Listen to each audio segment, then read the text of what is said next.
We have one of those in our library, and it was nailed up in the dining hall, which we know because I took it out and I matched the holes in the parchment to the nail holes in the dining hall. He's a very geekish man, but very, very nice with it. So Winchester College has one of these things. Sometimes they include King Arthur, but as you know, King Arthur didn't have any surviving children, so it's hard to put him in a genealogy, but that never stopped a variety of scroll makers who wanted to put in their scrolls things that people already knew.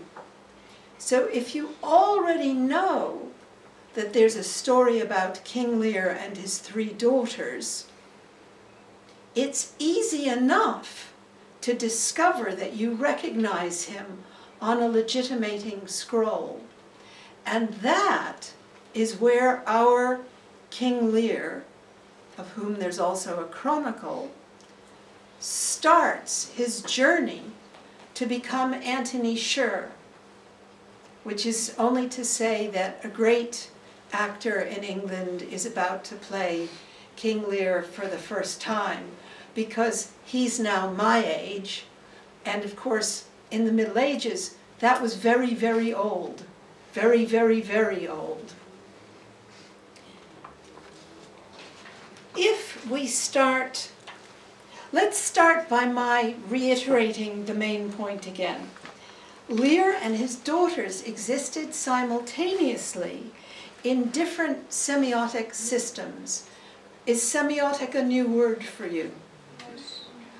It means that there is a code system that works extremely well that you can recognize. For example,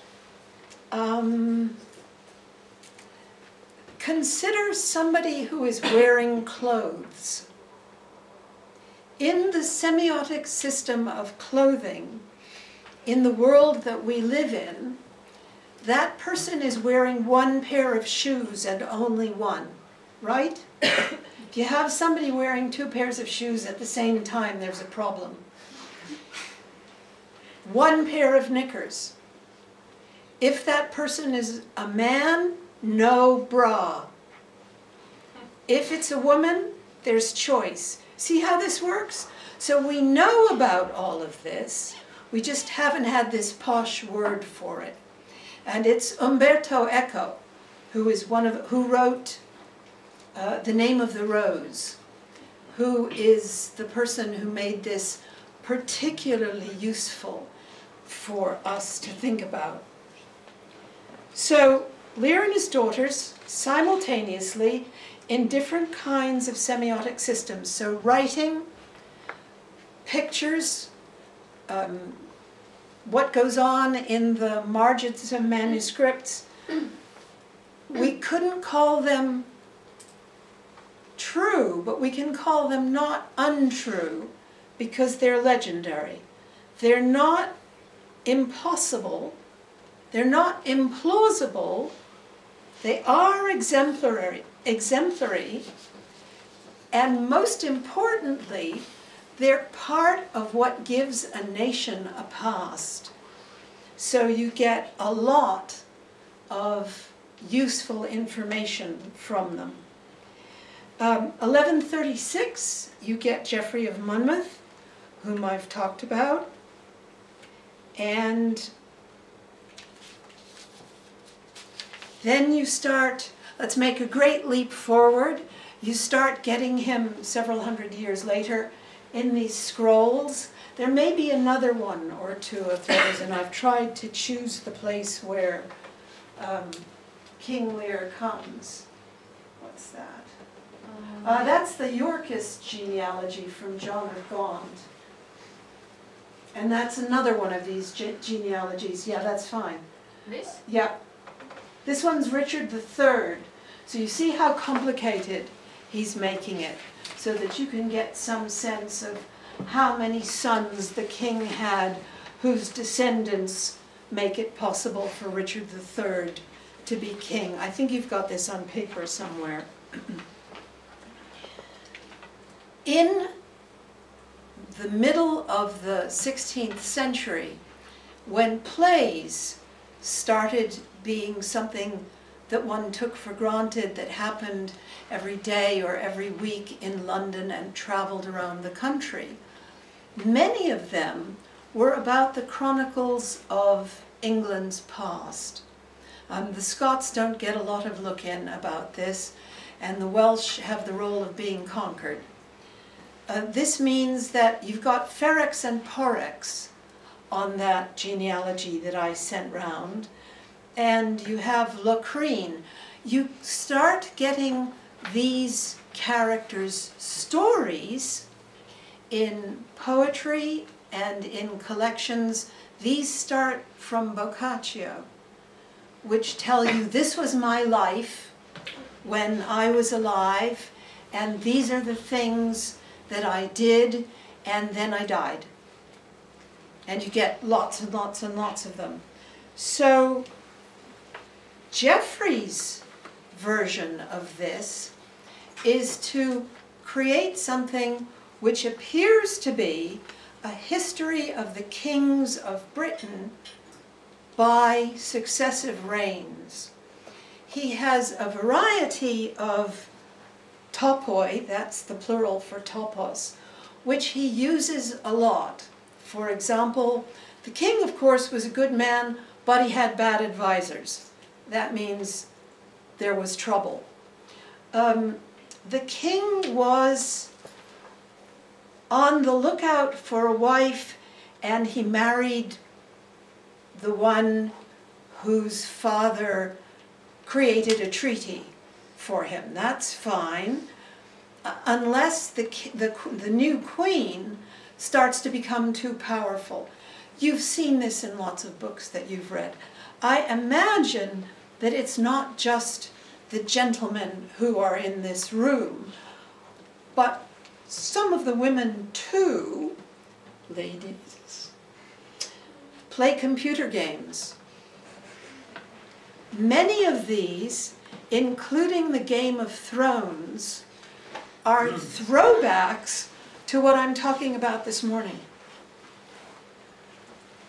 I'm sure somewhere there is a King Lear computer game, and if the daughters make different choices at the beginning, you get a quite different outcome. But even John Milton believed this stuff and has a little section on King Lear in the beginning of his history of Britain. So, Father Zosima, I couldn't remember his name, but you all know it better than I do.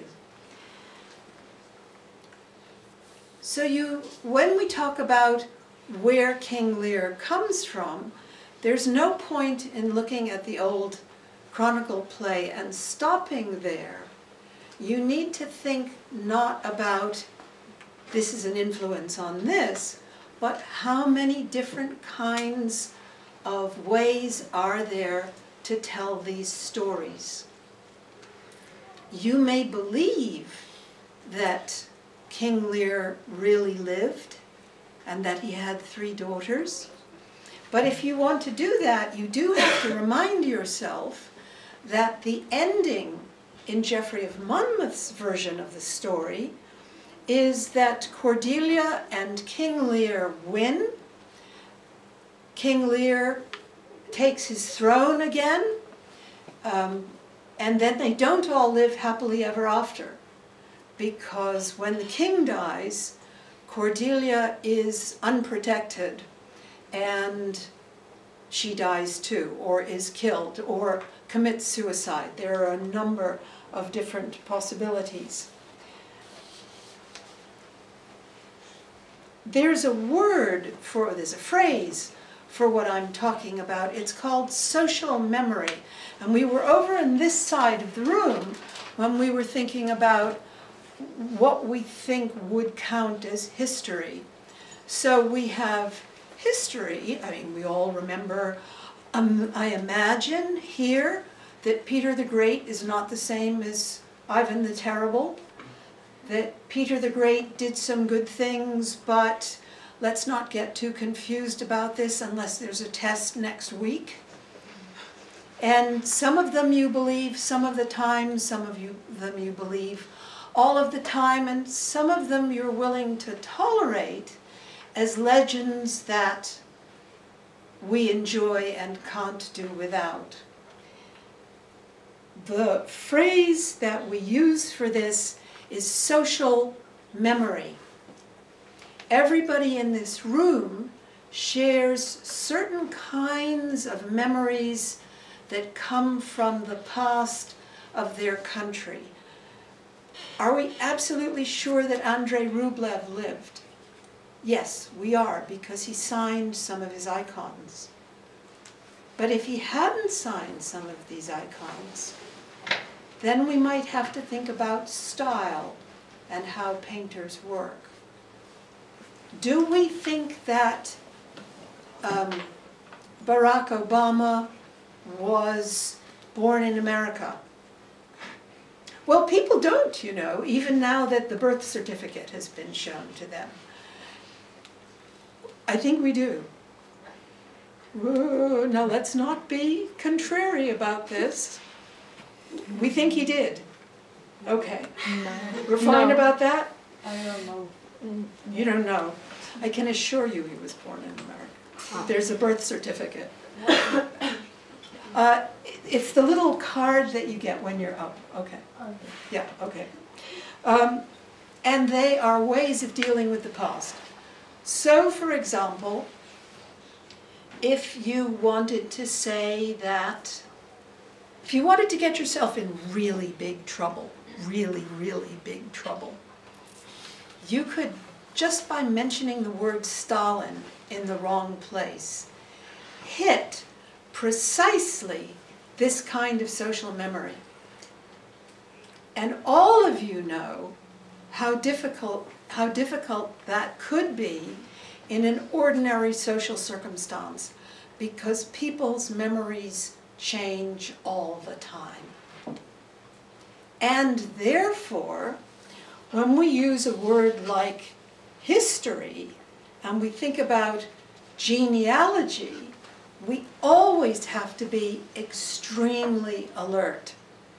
As a special treat, I will tell you that Franklin Delano Roosevelt, another American president,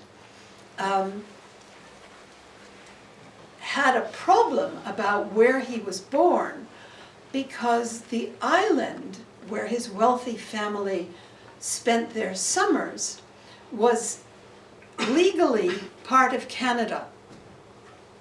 And you can't be president of the United States unless you were born in the United States. So what did they do? His mother went into labor on the island, and when they realized the complexities of what that meant, they put her on the ferry, and the baby was actually born in America. So it was legal for Franklin Delano Roosevelt to be president of the United States. And if you believe that, let me see. I could sell you the crown jewels of England for a very good price. All right, so jokes aside, where does this leave us? How will you look at King Lear differently? Have any of you read King Lear? Yes, okay. Not the romance philologists, perhaps, but I'll find something else for the romance philologists if you want to test this. Or you watch a movie of King Lear. The play ends with three men now considering the future. For Perillus, that's Kent's original name, it's a very truncated future. For Edgar, who's a terrible moral Philistine, a crass and opaque soundbite. For the deeper and more thoughtful Albany, the burden of succession through his unhappy wife, in which he is the last prince standing.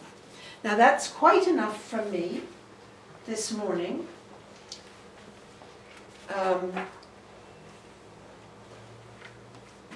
You have a little more time if you want to ask questions. Yes? Okay. If you cannot say what you want to say in English, ask the person next to you to help you. When I did this teaching in Paris University, it was easier because I could get them to say something that I could figure out. But my Russian has improved this morning. I can now read the sign that says stop at the pedestrian crossing. But it's a very low level. So, questions. And that I'm always willing, if you say, I didn't understand about X, I will help you. Let me say that ignorance is not a sin, but clinging to ignorance is. So don't cling, take a chance, ask a question. Yes? Did Shakespeare set a standard for the story of King Lear? Because he did so with other stories, for example... Okay, stop there. What do you mean standard? Gotcha.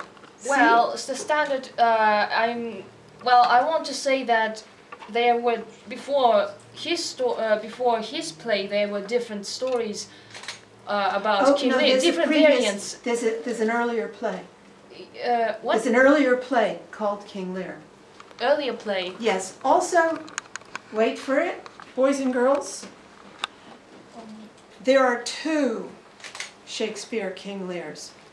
There is the historical drama of King Lear, and there is the chronicle drama of King Lear. Okay, I'm going to do a bit of Shakespeare text, and I'm going to do it in under 2 minutes. Everybody ready for this?